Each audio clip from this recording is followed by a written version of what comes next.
Hello everybody, it's Patrick again, your friendly neighborhood shaman, and I thought it was time for another public shamanic announcement, PSA. Today I wanted to talk about power animals, animal spirit guides, and who they are, what they do, because I know there's a lot of different ideas, different theories, different traditions, and I just thought I would weigh in on how I see it. This is totally my own perspective, my own views, what I understand. And there are other traditions that may say differently or believe differently, and that's okay.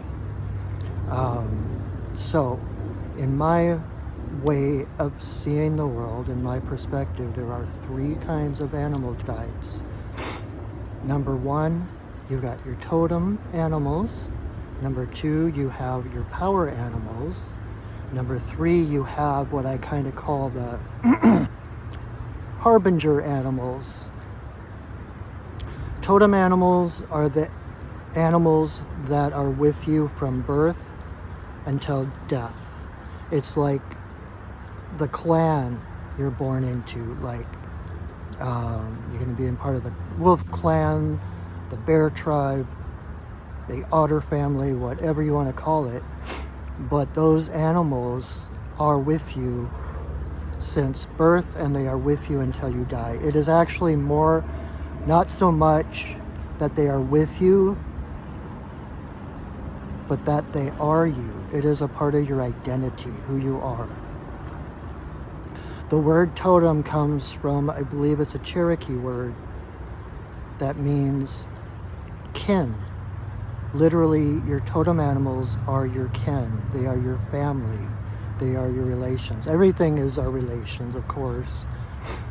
But just similar to how you're born under a certain zodiac sign, and you've got the different zodiac houses, etc., and where your planets are, blah, blah, blah, all of that kind of stuff.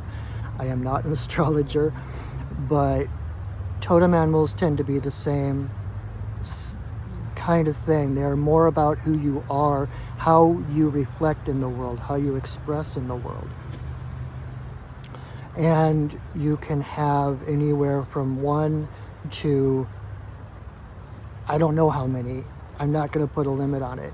Some traditions say you have 13 totem animals. Some say you have 2 or 3. Some, and that is all up for interpretation. It's all up. It's really about you discovering who you are. And for that reason, like, people will come to me and say, ask me, what is my totem animal? And that is one thing I refuse to do, because your totem animal is part of your identity. And so I think it would be irresponsible and unethical of me to tell you what your totem animal is. It has to be a self-discovery, and we just hit 333 on the counter, so that's important.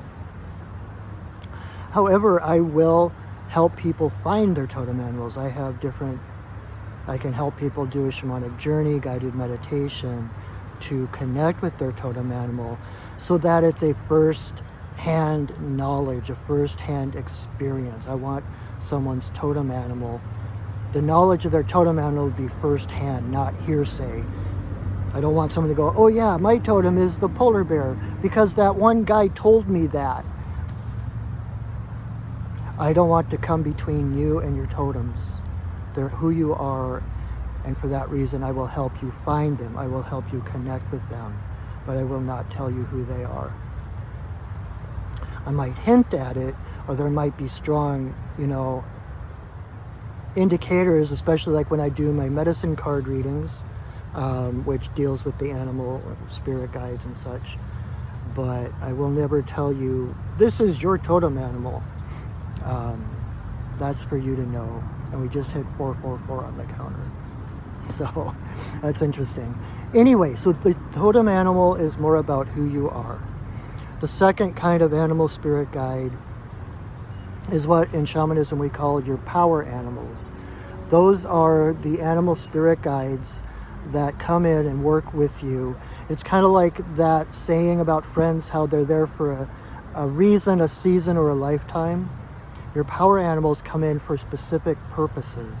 They come in, they choose, your animal guides choose you. You don't choose them. And so they choose you for a specific purpose, to help you overcome certain challenges, to help you discover different things, your exploration, your adventure through this life, all of that. And again, they can be there for a day, they can be there for years, they can be there for a lifetime as well. Again, it's kind of like the rainbow. It's a spectrum. One thing kind of fades into something, into the next thing. There's no real strict rules. There's no rules, only guidelines, right? So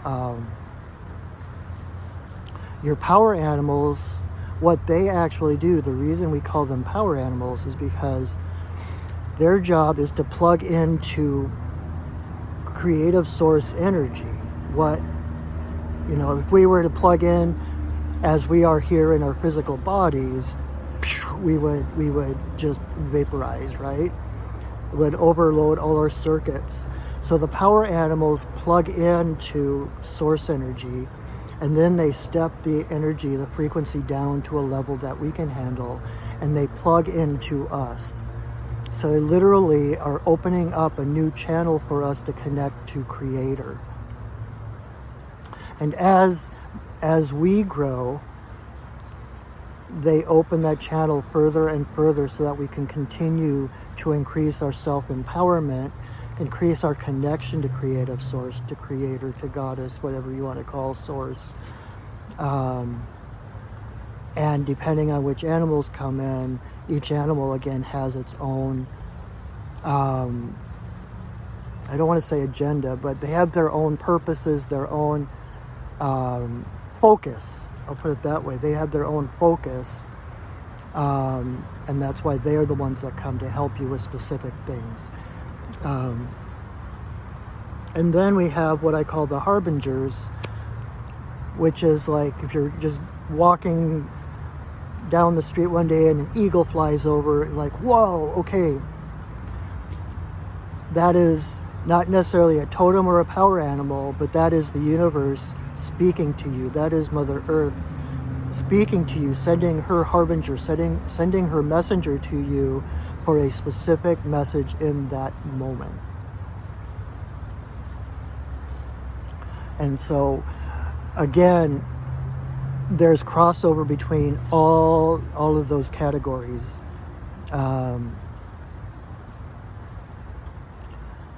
that is, in a nutshell, who your power animals are, your animal spirit guides, and what their purpose is. And they are there to help you.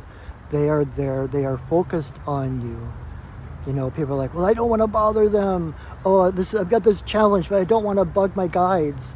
That's what they're there for. That's what they get paid for. One thing I learned is that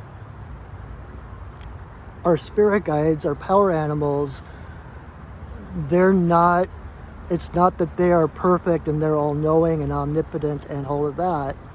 It's that, like I've heard it put, like we're on the ground level if we're watching like a baseball game. They're up in the bleachers. So they can see the entire field. They can see how one thing leads to another, whereas we're looking at things kind of two-dimensionally and can't see through to the other side. So they can see further. And by guiding us and by our responses and interaction with them, they grow and learn as well. It's a co-creative situation. We're not there at their whim. They're not there at our whim. But your spirit guides have your highest good at heart, and they will do everything to guide you. They won't do the work for you, but they will always be there to support you, to hold you, to guide you, to carry you. That's their job. And as you grow, they grow. And so one thing that's really good to remember is because of that, you know, they're higher in the bleachers than we are. And a lot of your guides have never been human. They've never been in three-dimensional reality.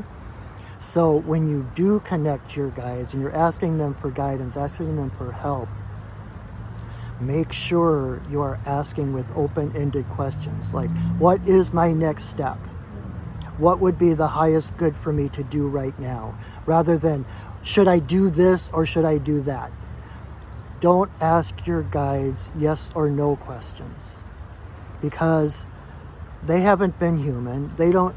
Some of them haven't been human, and they don't always know the logistics of human existence, of three-dimensional existence. And so if you ask them if you should do this certain thing, they might see it and see what's ahead of you and say, oh, that would be great, because they do that, they're going to lose all their money, they're going to become homeless, they're going to be destitute. What a wonderful lesson that will be for them, right? So ask what is for your highest good. Ask what is your best next step. Open-ended questions. How, why, what. So I hope that clears things up a little bit, or gives you a little bit of a, brings you a little bit closer to your animal guides. They are always with you.